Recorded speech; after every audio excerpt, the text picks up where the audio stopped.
Hello everyone, welcome to my channel भस्कुलर tech. छात्रों, जैसे जैसे रिजल्ट AKTU 1 व्यू पर अपडेट होते जा रहे हैं वैसे वैसे कॉम्प्लिकेशन बढ़ते जा रहे हैं, क्योंकि डेली एक नया केस सामने आता है और उसके बारे में किसी भी छात्र को कोई भी जानकारी नहीं होती। इसका एक बड़ा रीजन है क्योंकि AKTU इसके रिगार्डिंग कोई भी ऑफिशियली तौर पर अपडेट या फिर सर्कुलर जारी नहीं कर रहा है। छात्रों, कल मैंने आप लोग के लिए एक वीडियो अपलोड किया था जिसमें बताया था कि ई हैज का मतलब होता है इक्विवेलेंट टू पास, यानी कि जिन छात्रों को एक्स्ट्रा ग्रेस मार्क्स मिल रहे हैं वह कोई भी टेक्निकल एरर नहीं है, बल्कि AKTU में एक प्रावधान है स्पेशल ग्रेस मार्क्स का। यानी कि जिन छात्रों की डिग्री कुछ नंबर से रुक रही है तो उनको स्पेशल ग्रेस मार्क्स देकर पास कर दिया जाता है। अब सवाल यह उठता है कि मैक्सिमम स्पेशल ग्रेस मार्क्स कितने तक का दिया गया है। तो छात्रों, जितने भी छात्रों का रिजल्ट मुझ तक आया है तो उनमें से अभी तक मैक्सिमम 10 नंबर तक का ग्रेस मार्क्स दिया गया है। अगर उससे ज्यादा किसी छात्र को मिला है तो मुझे स्क्रीनशॉट देकर इंस्टाग्राम में सेंड कर सकते हैं या तो कमेंट सेक्शन में बता सकते हैं। छात्रों, अब आज का केस ले लीजिए, बहुत ही पेचीदा केस है। अभी दोपहर में एक छात्र ने मुझे स्क्रीनशॉट भेजा और बताया कि उसे दो सब्जेक्ट में ग्रेस मार्क्स मिले हुए हैं। अब समझिए, देखिए M1 में और P1 में। अब यहाँ पर आप एक बार बैक पेपर में नजर डालिए। M1 में है 1 नंबर और फिजिक्स 1 में है 14 नंबर और दोनों में ई है, यानी कि ग्रेस के साथ पास किया गया है। अब छात्रों, आपको एक बार बताता हूँ कि आप एक सेमेस्टर या फिर एक साल में केवल 7 नंबर तक का ही ग्रेस मार्क्स ले सकते हैं। अब वो आप 2 सब्जेक्ट में भी ले सकते हैं और 3 सब्जेक्ट में भी ले सकते हैं, लेकिन आप 7 को कई भागों में डिवाइड कर सकते हैं। मान लीजिए एक सब्जेक्ट में आपको 3 का चाहिए, दूसरे सब्जेक्ट में आपको 2 नंबर का ग्रेस मार्क्स चाहिए, तीसरे में 1 का चाहिए, तो 3 2 5 1 6 फिर 7 हो जाएंगे, कंप्लीट हो जाएंगे। लेकिन आप यहाँ पर देखिए, मैथ 1 में इस छात्र को 1 नंबर मिला है, यानी कि इसको ग्रेस मार्क्स दिया गया है 20 नंबर का। फिजिक्स 1 में 14 नंबर मिले हैं और 14 7 होते हैं 21, तो यानी कि इसको 7 नंबर का इस सब्जेक्ट में दिया गया है। टोटल होते हैं 27, यानी कि इस छात्र को इस सेमेस्टर में 27 नंबर का ग्रेस मार्क्स दिया गया है। क्या ये पॉसिबल है? बिल्कुल नहीं है। अब मैं आपका कंफ्यूजन दूर करता हूँ।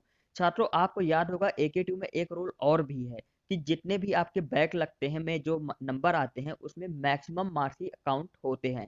यानी कि आपने 4 बार एक सब्जेक्ट का बैक पेपर दिया, उसमें आपके जिस टाइम जिस सबसे ज्यादा नंबर आते हैं, जो मैक्सिमम मार्क्स होते हैं वही काउंट होते हैं। तो यहाँ पर देखिए, एक्सटर्नल में 17 है और बैक पेपर में 1 है, तो मैक्सिमम क्या हुआ? 17। तो 17 को ही काउंट किया जाएगा। अब इसमें 17 को 4, 17 में 4 और बढ़ा देंगे 21, यानी कि 4 नंबर का ग्रेस मार्क्स इनको मैथ 1 में मिला। और फिजिक्स 1 में इनको कितना मिला? एक्सटर्नल में 20 है, बैक पेपर में 14 है, तो मैक्सिमम मार्क्स काउंट होंगे, 20 से जोड़ा जाएगा, तो इसमें 1 नंबर का इनको ग्रेस मार्क्स मिला। इस तरह दोनों सब्जेक्ट को अगर मिला दिया जाए तो 5 नंबर का ग्रेस मार्क्स मिला है इन्हें। और ले कितने तक कर सकते हैं? 7 नंबर तक का ले सकते हैं। इस वजह से इनके दोनों में ई हैज लिखकर आ रहा है छात्रों। अब छात्रों, यहाँ पर एक पेज और फंस रहा है। जब यहाँ पर दोनों में ई हैज लिख कर आ रहा है छात्रों, यहाँ पर CP2 है, क्योंकि सभी छात्रों के उसमें है। अभी धीमे धीमे यह अपडेट होगा। लेकिन छात्रों, यहाँ पर इनका जो रिजल्ट स्टेटस है, यहाँ पर इनका PWG होना चाहिए, क्योंकि जितने भी छात्रों का ऐसा सेम ऐसा पैटर्न है उनमें PWG लिखा है, लेकिन इनका PCPA क्यों लिखा है? अब देखिए, मैं आपको PCPA का मतलब बताता हूँ कि किसी भी छात्र के स्टेटस में PCPA लिखा है, इसका मतलब क्या होता है। छात्रों, अगर किसी भी छात्र के रिजल्ट के स्टेटस में PCPA लिखा है तो उसका मतलब क्या होता है? ध्यान से समझिए कि PCPA का मतलब क्या होता है।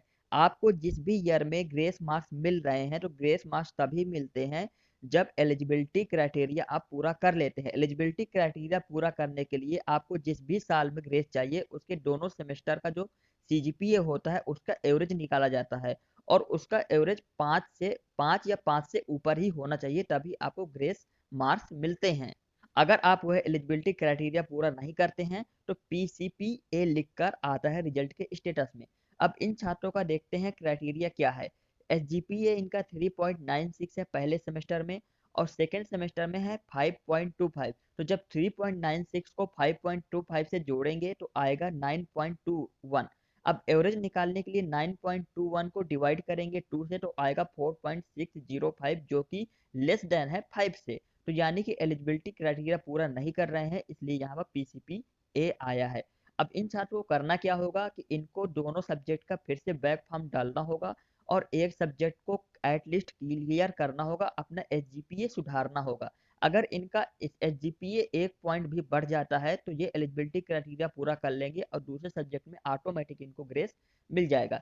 यानी कि इनको केवल एक सब्जेक्ट क्लियर करना है। तो अगर आप मेरा ये वीडियो देख रहे हैं तो आपको एक सब्जेक्ट क्लियर करना है। चलिए आज की इस वीडियो को यहीं पर समाप्त करते हैं, लेकिन उससे पहले मैं आपको दो जानकारी और दे देता हूं। जो चैलेंज एवोल्यूशन का रिजल्ट अभी तक नहीं आया है तो आप लोग वेट करिए, within a week challenge evolution का रिजल्ट 100% आ जाएगा। और जो यहाँ पर छात्रों पीसीपीए है, आप जित लोग कंफ्यूज बिल्कुल भी मत होइए। आपके रिजल्ट में कुछ भी लिखा हो, यहाँ पर ई हैज लिखा हो, यहाँ पर CP2 3 4 कुछ भी लिखा हो, अगर यहाँ पर यानी कि और सेमेस्टर का रिजल्ट स्टेटस आपको देखना है, जो वहाँ पर लिखा हो उसी को आपको मानना है, वही सही है। अगर यहाँ पर लिखा है पास विद ग्रेस PWG तो आप पास हैं, यहाँ पर पीसीपी लिखा है तो आप फेल है, या और यहाँ पर अगर केवल पीसीपी लिखा है तो भी आप फेल हैं। तो फिलहाल आज के इस वीडियो को यहीं पर समाप्त करते हैं। आपको कोई भी क्वेश्चन हो, आप कितने भी समय मत देखिए, रात का है दिन का है, तुरंत मुझे इंस्टाग्राम में मैसेज करिए, तुरंत आपको रिप्लाई मिलेगा। हो सकता है थोड़ा सा लेट हो सकता है अगर बल्क में मैसेज आ गए। Wish you all the best, keep watching and subscribe channel for more videos. Thank you.